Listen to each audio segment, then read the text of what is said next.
Father's Day's around the corner. I can't think of a better gift than the Endless Summer box set. This is needed by us, fathers. We need this. So don't be a hoe dad. Get your dad or yourself for Father's Day the Endless Summer box set.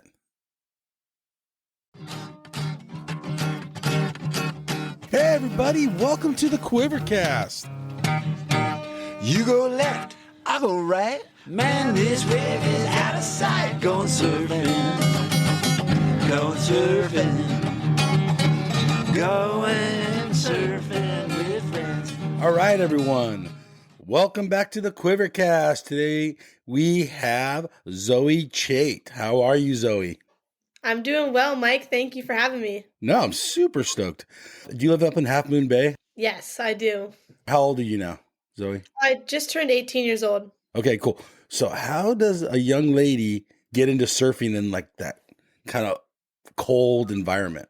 Our whole family moved to Half Moon Bay when I was like 9 years old. Okay. And my brother and I started surfing together like every single day in the summer on wave storms. Like we were just so stoked. We didn't really care about the cold at that point. And Okay. yeah, it kind of got me pretty hooked. Where'd you guys move from at 9? We moved over the hill, like in Woodside. Okay. Do your parents surf or anything? No, both my parents like don't really even go in the ocean. So it's just my brother and I surfed for a while and then he quit and now he's back at it, so that's nice. Yeah, we surf together sometimes. Okay, cool. Okay, so in Southern California, it's nice and warm, and I know you come down here and compete. Yeah. It's a completely different environment. It's more inviting, I would say, down here. Mm-hmm. So, was there a lot of kids your age surfing?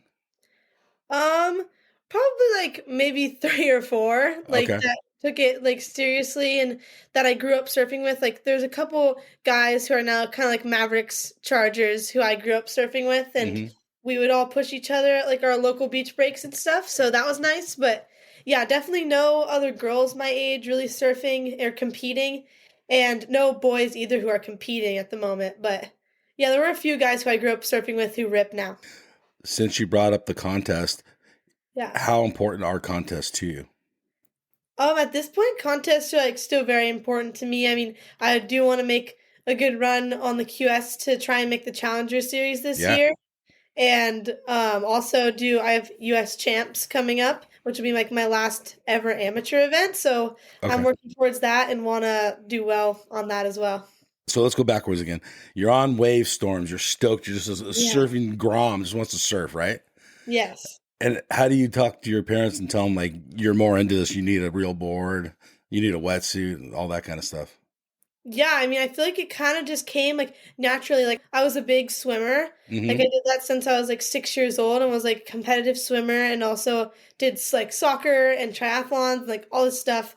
And then like little by little, I started being like, oh, like surfing is like more fun than triathlons, and I like surfing more than swimming. And then it was just surfing and soccer, and I took out soccer, and my parents were like, okay, this is what you're going to do. And I started doing contests and doing well. So they supported me and got me the equipment I needed. And yeah, we just kind of went from there and started like traveling and going to all the contests down south and stuff like that. Okay. So let's describe Half Moon Bay, the city itself. Oh yeah, it's like a really nice town. I love it. It's like very small, like everyone that like goes down like, the local coastal path, like, and we have just like a really tight knit like group of surfers who like surf like the big waves in the winter. And yeah, it's just like a small, like I'd say slow town. Like everything moves pretty slowly here. It's just like a chill vibe, and it's always good to like come home to something like that when like maybe you're like going on adrenaline like over and over again in contests, and then come back and it's kind of just like chill. Everyone's here like just doing their thing, and yeah. Did you go to school with all the same kids like all these years? Yeah, I mean, I went to middle school at Cunha here in Half Moon Bay, and then I did online school once COVID started, and then I just kept doing it because it was better for surfing. But this year I actually went back to high school for my senior year, and oh, cool. Yeah, I remember all the kids, obviously, and I have a lot of good friends at the high school, so yeah, it's really nice. Like everyone's like just buddies here.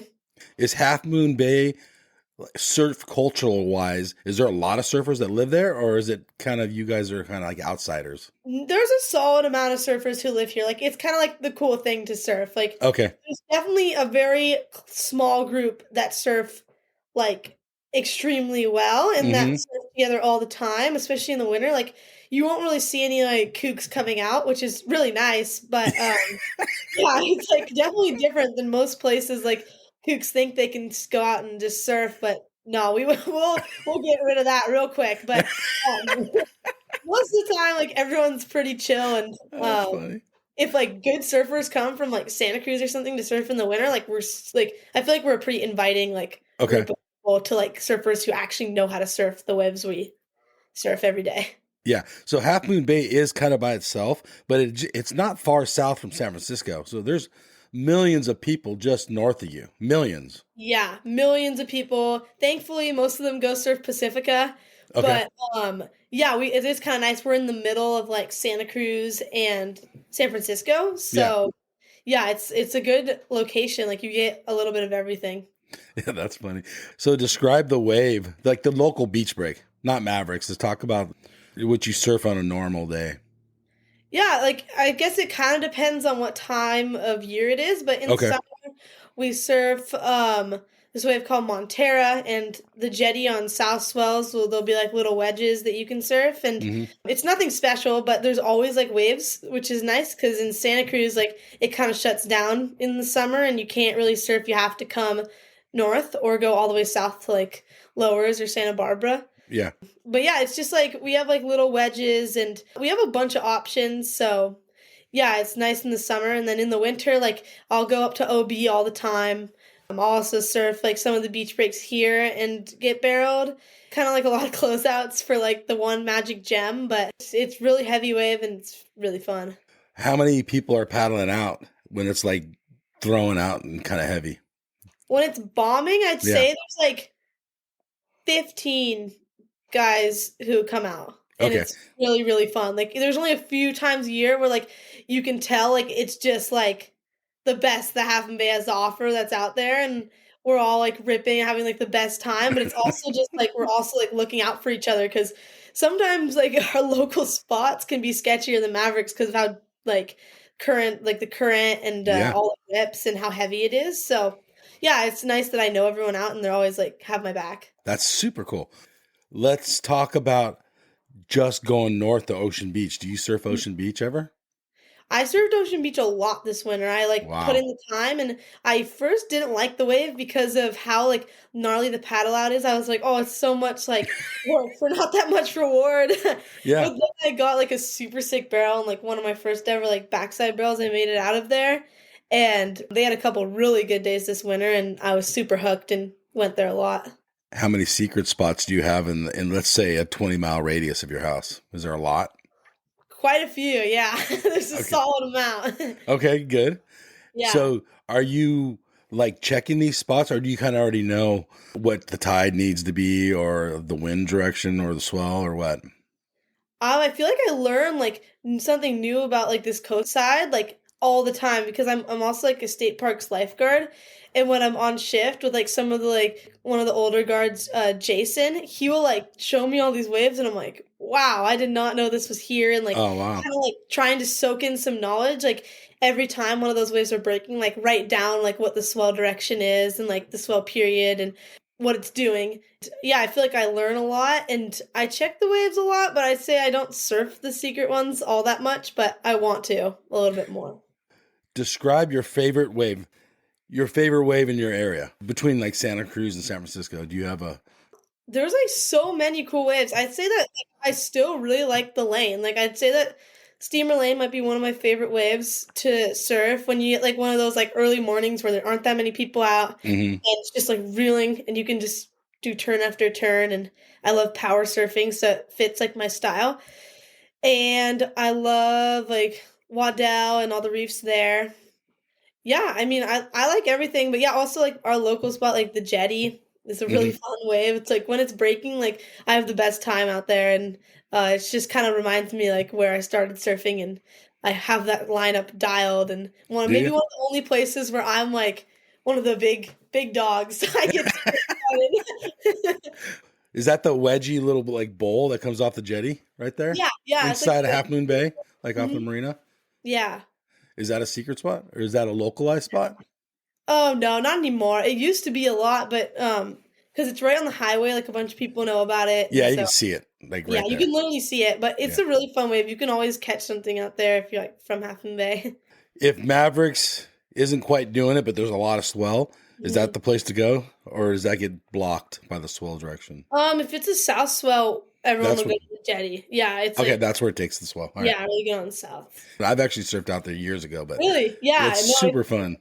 yeah, it's a fun wave. They need to put more sand in, but it's still like I've heard back in the day it was really, really fun. But yeah, I still have a good time out there now. Since you brought it up, is there a sand problem up there?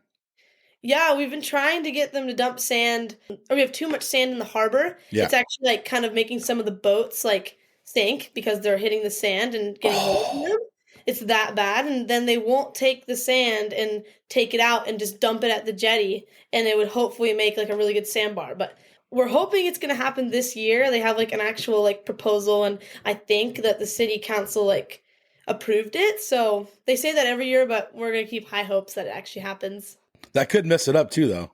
Just to That is FYI. true. I know. Well, there's not much worse it could get right now, Sam. Oh, really? So it's all good. Worth the experiment, I guess, For sure, yeah. if it works. You're a young lady working up the ranks in Half Moon Bay. Are you just a surfer, or is there a difference because you're a lady being out there? Do you think? I'd say in some ways it like helps me because like everyone, I feel like all the surfers I surf with are older than me, and they all think of me as like their surfing daughter or Yeah. something. Okay. So it's super cool. Like they're all like always hyped on me, especially in Half Moon Bay. Like everyone has always been really supportive. Like I don't know if they would be as supportive of me if I was like a guy. Maybe they would be. Yeah, I feel like so, in that way it helps. Like sometimes when I travel to like Santa Cruz and places like that, it's a little bit harder. Like I feel like they don't respect you as much. Yeah, I feel like there is a difference, like being a girl and surfing up north, but at this point, like I feel like I kind of have found my way in like most lineups and how to like make my presence like not to be scared to like speak up and or actually go for a wave and it's when it's my turn. So Mm. yeah, I've just learned to like be like, oh, I gotta just do it like one of the guys, and if I do, they will respect me. So Is there any other ladies out there surfing with you?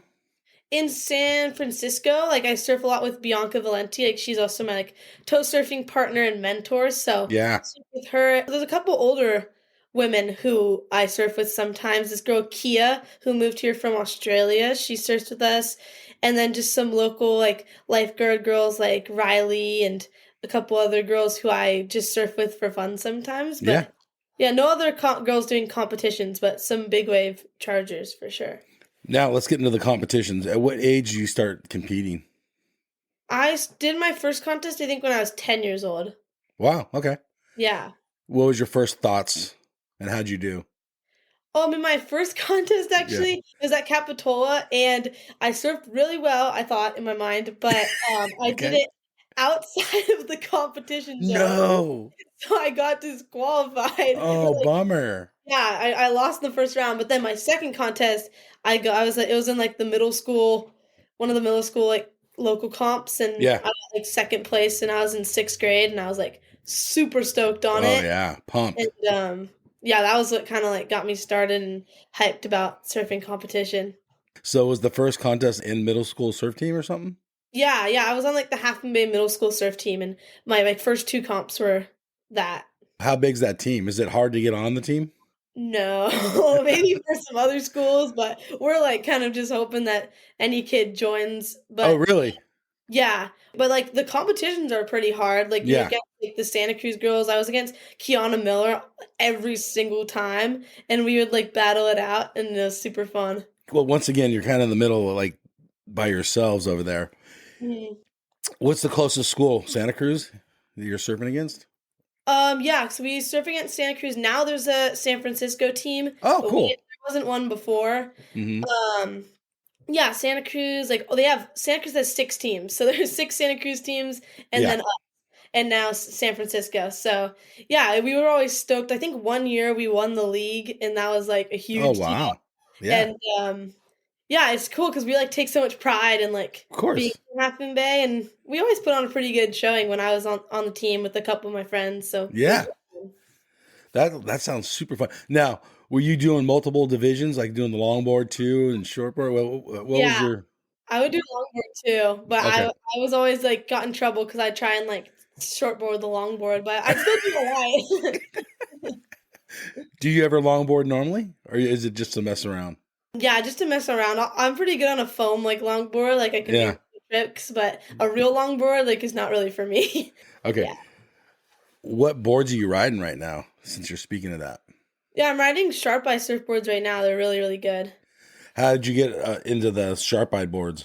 I was training with Andre in Santa Cruz, and he's like one of the coaches down there, and he like had a friend who was the rep for Sharp Eye, and then the rep approached me at one of the contests and asked if I wanted to ride for them, and I said, "Yeah, that sounds good." And Yeah, of course. I think that was like 4 years ago now. So we've Oh, been okay. I've been working with them for a long time, and I now work with like kind of like the global team manager Yufu, and he's been great.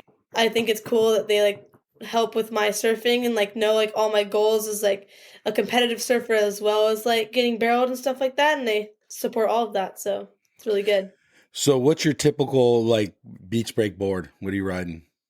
I ride like the number 77 model on like the day-to-day basis. Okay. It's like 5'7.5", 18.75, like 2.32 and like 25 liters. And Okay. it's been my go-to board for like a year now, I think. And I just got a replica of it, and I have like an epoxy also for when it's a little bit smaller, and then all my step-ups. So, when you're in a heat, that's your go to board? Yeah. Okay. When you're in a heat versus to against surfing like the beach break down the street, do you surf differently? Yeah, I mean, I feel like that's what I'm trying to work on the most right now is making it the same. I want to bring what I'm bringing to Half Moon Bay every day in my surf sessions to competition every time. What do you think the main difference is? Are you like in your head, you're surfing the heat? Yeah, yeah. I mean, yeah, that's what I have to do in my free surf sometimes is just like think about it like, oh, if this is a heat right now, would I be making it? Or Mm. do I have like two sixes to make the heat? Yeah, I mean, I just want to like kind of bring the free surfing that I do every single day into competitions like more consistently because I do sometimes when I'll get like an 8 and a 2, but I need to work on if I got two sixes, that's better than that. So, yeah. Yeah, 100%. So let's go to a typical head high day at, I don't know, pick a beach. How's your heat strategy usually? Do you change it up to depending on who you're surfing against? I try not to like I pretty Okay. much just change it up depending on like the conditions, like how like slow the sets are and how many are going to come in like 20 minutes and then like kind of like positioning. Like I normally am pretty aggressive at the start.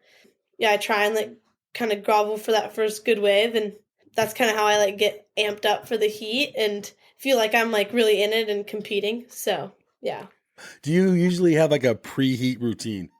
Yeah, I really like rituals, so I have like a pretty good routine. I like get there like an hour and a half before my heat and like watch one heat, and then I'll go free surf for like 20, 30 minutes, and then I'll come in, watch one more heat before I check in.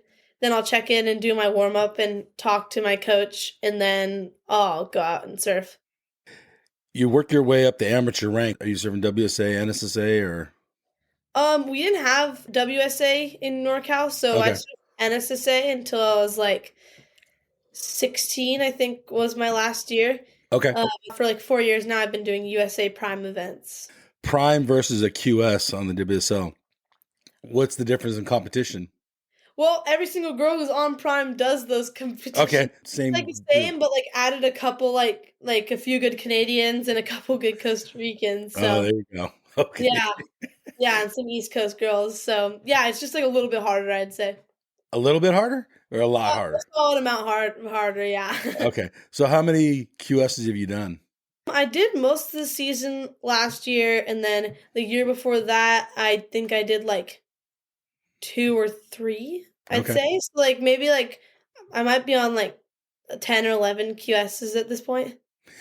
Is it becoming easier to do those? I went on a pretty good run at the end of last year. I You went did. like Yeah, I saw. I looked that up. quarter, semi, I think, and then like a pretty good result in Barbados. So it definitely did get easier, I think. I think you just kind of have to find your like groove and where you fit into that like QS scene. And yeah, and once you find it, like I feel like it'll get easier, and I'm hoping to get into like a rhythm a little bit earlier in this season. Now, judging wise, between the amateur and the primes and the WSL QSs, is there a judging difference? Can you tell, or is there exactly the same? I'd say there's a bit of a difference. Like sometimes the scale's a little bit higher for I could tell a big difference when I moved from NSSA to USA, actually. Yeah, There I was a bet. big difference where I was like a little bit shocked. I'm like, oh, I thought that was like an 8, and it's like a 4. It's all good. It was actually taught me, like, I got to step it up. But yeah, in USA and QS, I think it's most of the same judges, actually. Oh, So okay. keep it pretty similar, maybe just a little bit of a lower scale. Okay. Did you ever get like burned out on contests, or is it always just pumped up and you're having fun?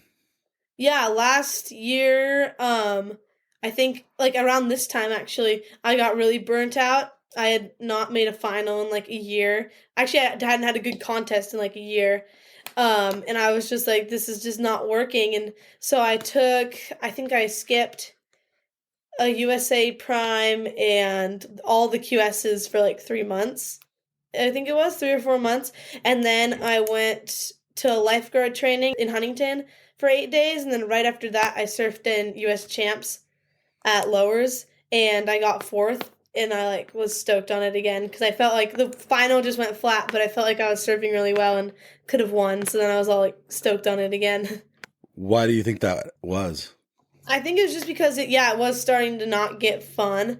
Mm-hmm. I was putting way too much pressure on myself, and I was like, oh, I'm doing like everything right, and it's not working. So like, what else can I even do? And if I'm doing everything I can, like, what could I do more? And that kind of made me pretty upset. And I think it was also I didn't make the ISA team 2 years ago, and that really made me upset, and I was like super bummed. And so I don't know, I just kind of the joy was gone, and I didn't really have anything else I was like looking forward to. Yeah, but then I feel like I went to like lifeguard training, and it was the hardest thing I'd ever done in my life, and also the most rewarding. And I was like, oh, there's so many things like outside of surfing that are important. So I thought about that, and then I was like, surfing is just fun. Like my mantra for that event, I think, was I love surfing. And my coach Matt and I worked hard on like just kind of keeping it super light, and I had a great time. During this period of kind of burning out for a couple months, were you still surfing, or did you kind of walk away from like free surfing also? I was still surfing. I don't think there's been a time that I haven't surfed for like more than maybe 2 weeks in like 4 or 5 years. Wow. Yeah, I don't think so. Okay. So yeah, I mean, I didn't stop free surfing. I was having fun free surfing. It was just contest surfing. I did Getting not in your head do. kind of thing. Yeah. Wow. You guys ever go on like vacation, like inland, and walk away from surfing? I very much should. I should do that. My mom told me that literally today or yesterday. Oh, really? It was like, because I did just come back from ISA's like maybe a week and a half ago, and Yeah. I didn't do that great. And she was like, maybe you should just go on a vacation that doesn't, like, you don't bring a surfboard. And I'm like, okay, maybe, like, that's crazy. It sounds crazy to me. It's crazy. That's funny. It shouldn't sound crazy, but it does. Like go to Idaho or I don't know, Kansas or something. Yeah, I mean, I go to Montana. My Oh, brother do you? loved it. So I would love to. Yeah, I mean, I'm just thinking. I'm just asking, I guess. No, it's a good question. You went to the ISA a couple weeks ago, so how'd that go? Not good. Okay. Yeah, it was definitely last year in Brazil. I got 4th in the world. Yep. And so I had like big hope. My surfing felt so good, and it just didn't come together. I put way too much pressure on it. It wasn't like all the decisions that I was making, I just like second guessed every time. On my one heat, I had the highest score of the heat, like a 7, and I needed a 2.8 to make it, and I didn't even stand up. So it was just like a brain thing. It's definitely a really hard learning lesson because in that contest, you work as a team, like Team USA. Yep. And so I had to watch like 10, 20 heats every single day. Just Wow. wishing I was in them. So it was definitely like a big learning lesson. Like I'm never letting that happen again. And I also learned a lot just by sitting with the two coaches of the team for like 4 days straight and Wow. Okay. watching surfing that I wasn't doing. And I definitely did learn like a lot, but it was also really hard for sure. Who are the two coaches you're sitting with? There are actually three, but Courtney Conlog and Ryan Simmons and Asher. I don't know his last name. Okay. Yeah. were there, and yeah, they were all super like positive on me, and I was also the team captain, so Oh, okay. to be like still stoked, which I was still like excited every time one of the other kids made a heat, but it was also like, wow, like this is really hard. Like I wish I was still in the event, but Of course. Yeah. yeah. Are they talking heat strategy to you while the other competitors in the water? Your teammate, I'm saying. Yeah, no, they pretty much just like even if there wasn't anyone standing there, I think they pretty much just like narrate it the whole time. I think that's just like a coach thing. I don't know. They was like, "Oh, that was wrong," or what are they doing? And that kind of described it to me too. And yeah, I mean, I just learned a lot just watching all those heats, and I've obviously never taken the time to watch like 10 heats a day in a contest. So yeah, it was maybe a blessing in disguise, but also, yeah, still like a really hard for my last ISA to go like that.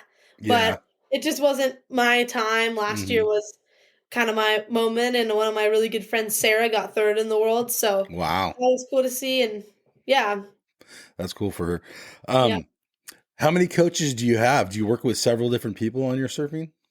Right now I'm like mainly working with Matt Myers. He's Okay. like my big coach, and I have been traveling with him and training with him for like 3 years now. So we have a really good like bond, and he lives in Santa Cruz, so that's nice. Yeah, Matt's been on my show, so it's cool. Oh, So, no way. how does Matt help you? So many ways. Like even our like group of surfers, it is so cool to go to a contest and be surrounded by like Sanoa Olin, who's an Olympian, Levi Slauson, who made the Challenger Series, John Mell, who I've like looked up to ever since I was like 9 years old, growing up here and just like wanting to surf Mavericks, and like everywhere I saw like I surfed, I saw him ripping. Nolan Raposa, like everyone on their team has like incredible energy, and it's just really cool to feed off of that, as well as like Matt, like he'll not just like kind of put us in heats and make us, I don't know, just like run heats all day. Like he'll also talk to us about like mental stuff. Like I know I could talk to Matt about like whatever I wanted, if it was like surfing or not surfing. Like so it's definitely very cool. Okay, so there's more than just the coaching there for you. He's there for you Yeah. personally. That's Yeah, cool. I mean, and he's like a really good friend of mine. I love Yeah. surfing with him too. Okay, and surf's good, right? Oh, he surfs so good. Oh my god. The sickest like blow tear reverses sometimes, and I'm like, wow, Matt, that's so sick. Does he ever get in there with you guys and surf a heat against you guys? Yeah, I've surfed a few heats against Matt. I like Okay. also on a trip with him and Alyssa Spencer to Yeah. Nicaragua, just like a free surfing trip to like get better at barrel riding, and we surfed together all the time, and I got to see him get absolutely shacked. Wow, like it was a really really fun trip. So Have you ever beat him in a heat? I think I have, yeah. I Good. beat him at a heat at I don't know, somewhere in Santa Cruz where he like did not like catch very many waves, and I was like, yes, I got him. I got your Yeah. number, Matt. Being around some of these ladies that are a little older than you and you're competing against, like Alyssa, you said, Yeah. does that help push your surfing? Yeah, that trip was like incredible. I mean, I feel like I pushed my surfing a lot, like in barrels and stuff like that there. And then I travel with like Sanoa Olin and her sister Matea, who are just a little bit older than me. Mm-hmm. And yeah, it's just cool kind of the way they do their program, like their like nutrition and their workout kind of program and their preheat like plans and everything. Like we all like mesh well together, and it's cool to learn from them as well. So all this contest and stuff, but in your backyard, you have, if not the most gnarly, but one of the most gnarliest waves in the entire world. Yeah. So obviously, as a young lady, you knew it was there. I did. I was asked about it every time I told someone I was a surfer from back in the day. So I definitely knew it was there. Okay. Tell me how one decides I'm going to paddle out there and catch a wave. Meaning you. Is it years and years you're thinking about it? I say it was at least 2 years of thinking about it. Okay. The year before I paddled out, all my friends who are a year older paddled out for their first time, and I was invited a few times to go with them and stuff like that. And my parents said no, as well as me being like, no, I've never trained for this and I'm not ready to do it. But it was really hard. Like I felt like I was getting left behind a little bit. Then that next year, like I think it was the last swell of the year and like one of the only big ones, I went out with Bianca on her ski and I was like, oh, I'm just gonna look at it. And she's like, no, you're gonna catch a wave. Like, I know.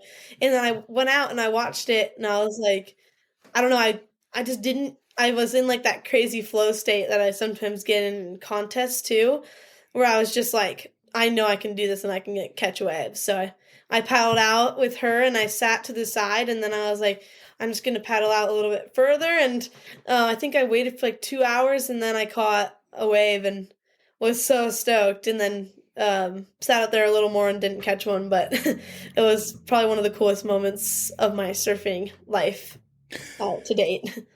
So at what point do your parents give you the thumbs up that you have permission to go out there?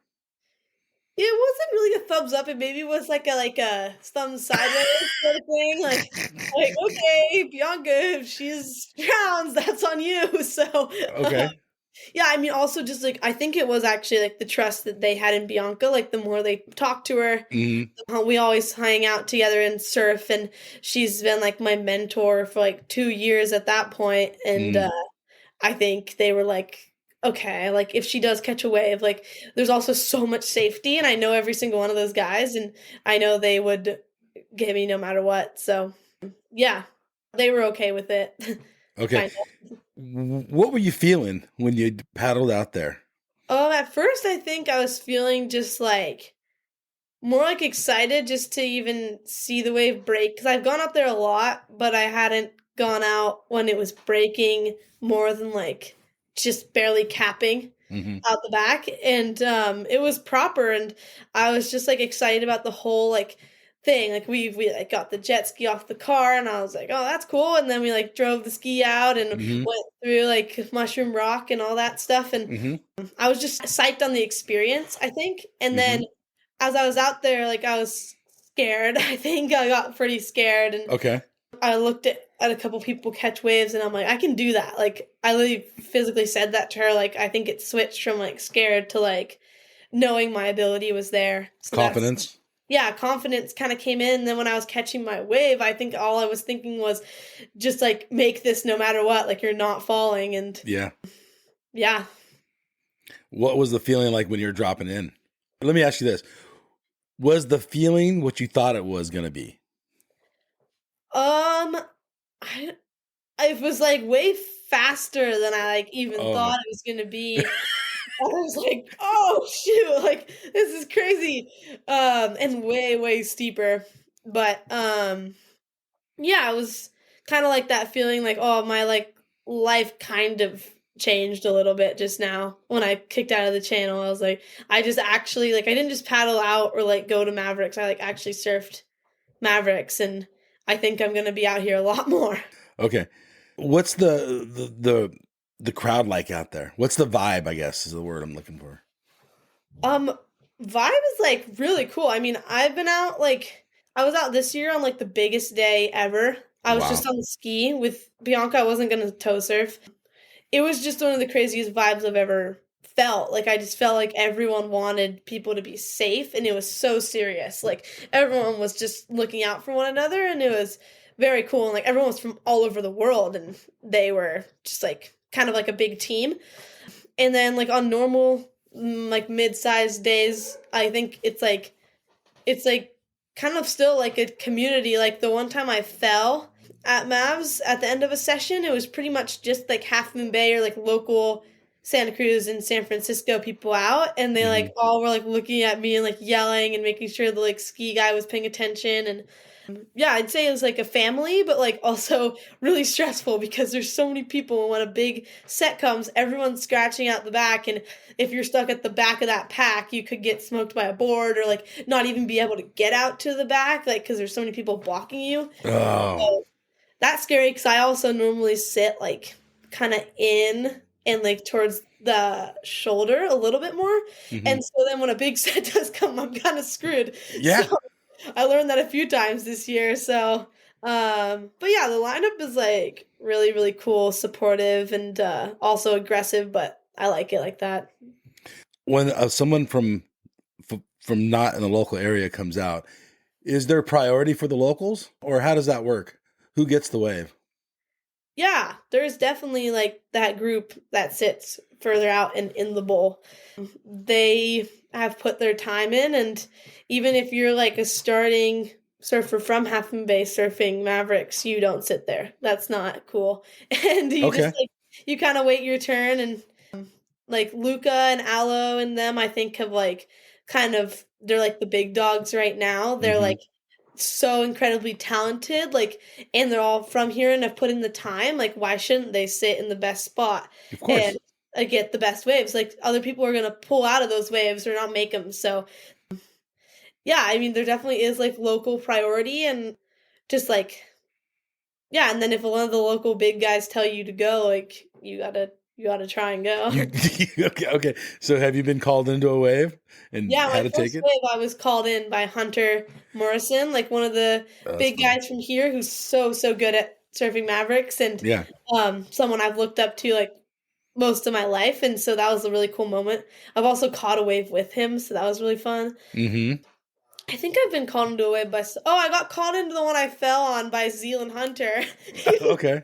oh, this is a sick one. I'm like, okay, it looks pretty big. And then I tried and fell, but it was like a really cool experience to know that I could take the beating. So thanks, Zealand.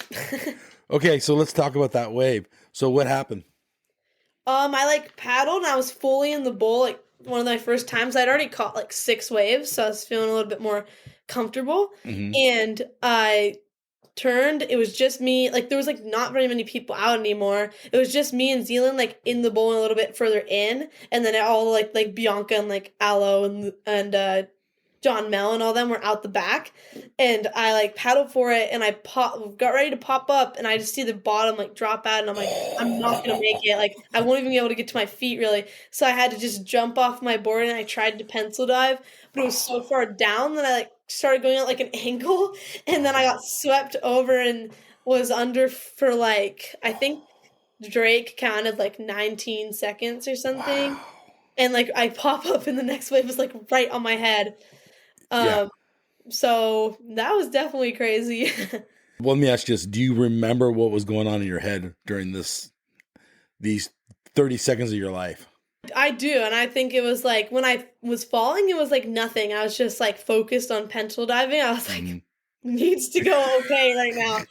And then when I like was under, I actually thought that I had it because it wasn't that big of a wave, and I knew there weren't like we always like kind of look at the sets before we go out, and there were no more than like 3 wave sets, and I had caught the second one of the set, so I was like, I know I'm okay right now. And then I was just kind of trying to like meditate and not think about anything and like not use any like energy, so I was just laying there like limp. And then I thought I was gonna come up, so I didn't pull my vest, and then I kept getting pushed down, so I pulled my vest. And then I started getting pulled up, but my leash was also pulling me up, so I was getting dragged like with my ankle like up and like my head like down from like, this level. So I was going like whoa, like that. And then I popped up, and the wave was like the next one was right on my head, and thankfully it kind of just like mushed out and didn't smoke me. And then I got on Drake's ski, and he was like, "Are you okay?" And I'm like, "Yeah, I think I'm done." Yeah, so the video's out there. People can Yeah, the watch video it. is out there. Yeah. You want to see it? It's pretty gnarly. So your board was kind of tombstone. You're kind of Mhm. just sitting up.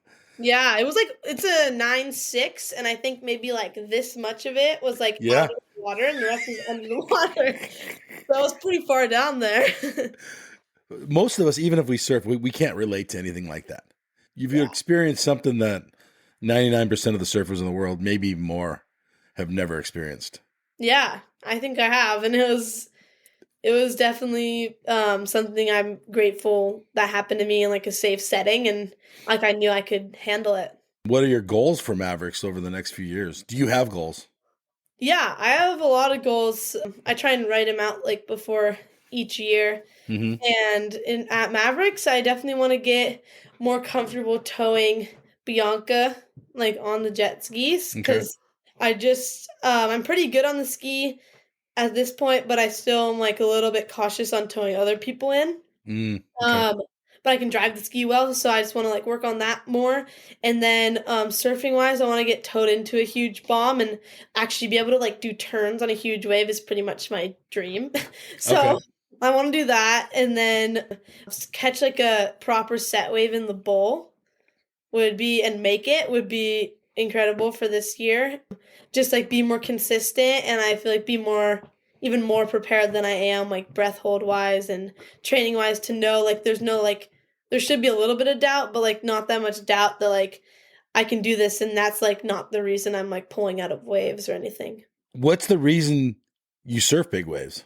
I think at first, like that first time, I think it was like to prove to people that I live in Half Bay and I have surfed Mavericks, Okay. and I knew I could do it. Okay. And then it turned into like I like love the whole experience of it, like just starting off as like waking up early and like helping Bianca with like the ski and like just the whole process of it is really cool.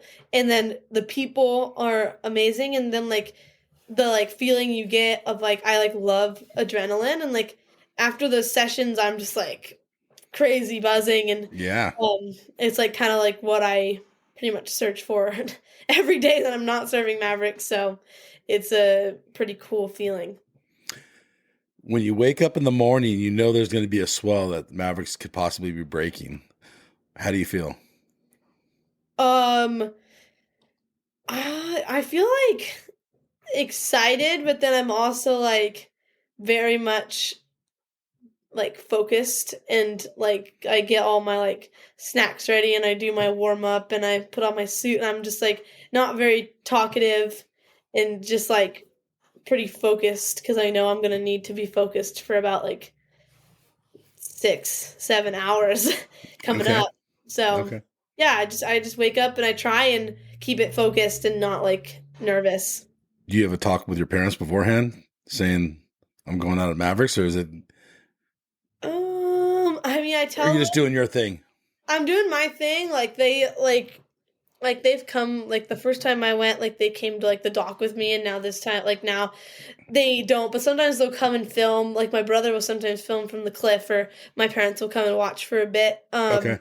But yeah, I'll just like obviously like, go say like bye to them, and they always just say be safe and don't do anything stupid, and that's the talk. Yeah, it's got to be nerve-wracking to be a parent to have Yeah, their no, kid I would going be out. nervous for sure. Like, Yeah. I get it.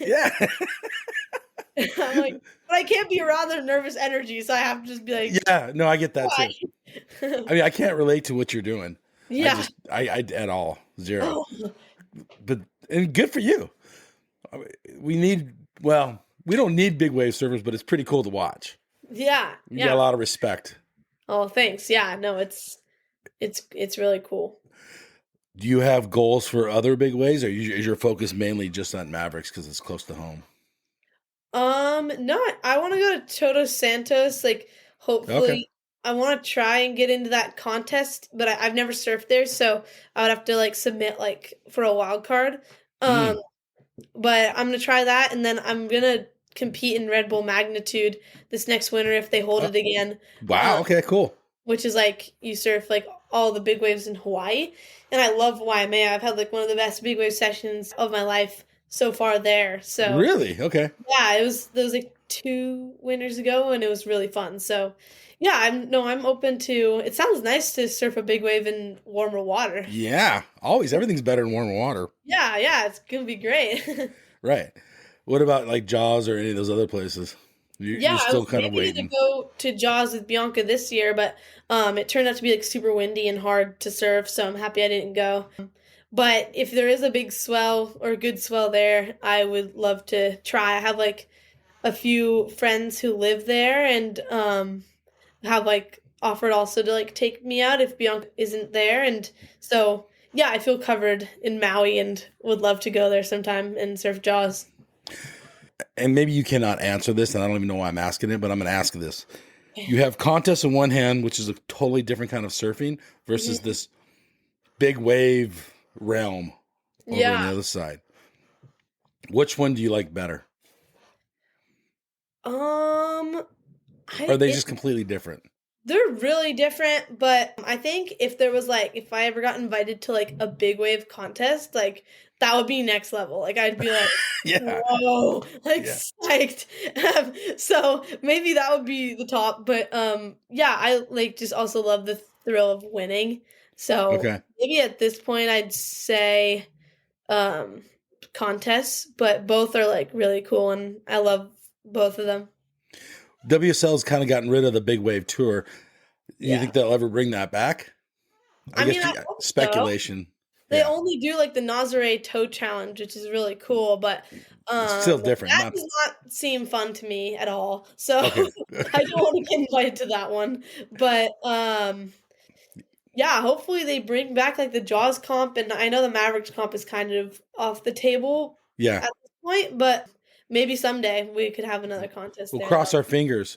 Yeah. Because what you all are doing in the big wave realm is just amazing. Just amazing.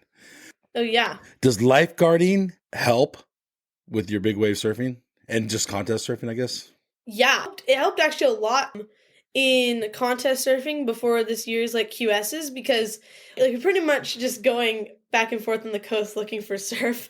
Like we're also looking for people to save, but everyone on the lifeguard like crew here surfs and we're all friends. So we just go in the trucks and look for surf, and I get like 45 minutes to an hour for like my PT, like my physical training break. That's like mandatory each day. And so that was great for contest surfing. It was like I had to get good waves in a short amount of time. And there you go. It's actually really, really fun and helpful. Yeah, for big wave surfing, I feel like just like the lifeguarding training that I've done helps a lot, and just staying cool under pressure of like a gnarly rescue or like going code 3 with lights and sirens where everything could get kind of nerve-wracking. That's like pretty similar to like having a big set come at Mavericks, so definitely does help. Gnarly situation of saving someone. Have you ever had like a super serious situation? I'd say like the gnarliest one we went to was a vessel in distress at Pigeon Point. We went code 3 all the way from the Kelly office, which is like maybe 20 minutes away. And so it was a lot of time to like think about stuff. And we got to Pigeon Point and the boat was going to capsize like by these rocks. And so we had to like, the Coast Guard was supposed to come, but they were busy. So we had to like get them, like there were 3 people on the boat and 3 lifeguards. So we all had to swim one person in and like evacuate from their boat. And then we tried to save the boat before it capsized, and it got to the beach too fast and like smashed. But thankfully we got like all their stuff and everyone was okay. And yeah, that was probably my gnarliest one to date. My only like real rescue so far. So yeah, it was definitely a really cool experience, and you feel like very stoked after that you helped those people. What was the swell and all that day? It was more like wind swell, so I don't know why they brought out like a Costco boat where like it's like plastic, and gnarly seas, and their motor broke, so they were like just drifting into shore and were gonna like capsize if they didn't get out. And it was just like maybe like 4-foot wind chop, just everywhere. So it was just really hard to swim, and the boat was moving fast. So, wow, that's so cool. So, are you going to stay as a lifeguard for a while? I hope to. I really enjoy it. I'm going to work all of this summer, and I just got like Code 3 certified, so I can drive the trucks now and like do winter shifts. So, yeah, it's another like fun way to stay close to the ocean and do what I love if I need to work a little bit and get paid. Yeah, and get paid. I'm getting paid to save people, which is pretty darn cool, and to surf and look at waves all day, so it's all good. Well, that's better for us to have someone like you out there watching our Yeah, thanks. Stoked on that. So Zoe, thank you so much coming on the QuiverCast. I Thank really you. appreciate it. I think that we could talk for another hour, but maybe you'll have to come back on later on. Maybe I will. Maybe next winter or something. If you would like to come back on, we'd be stoked. I'd be down. Thank you so much, Mike.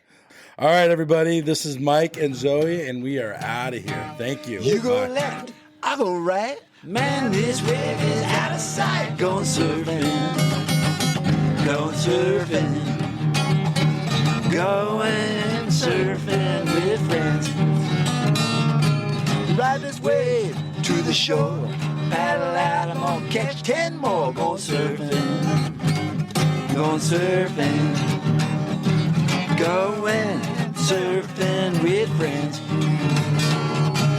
I don't care if it's wrong or right. I'm gonna do it all day, I'm gonna do it all night. I'm going surfing, going surfing, going surfing with friends.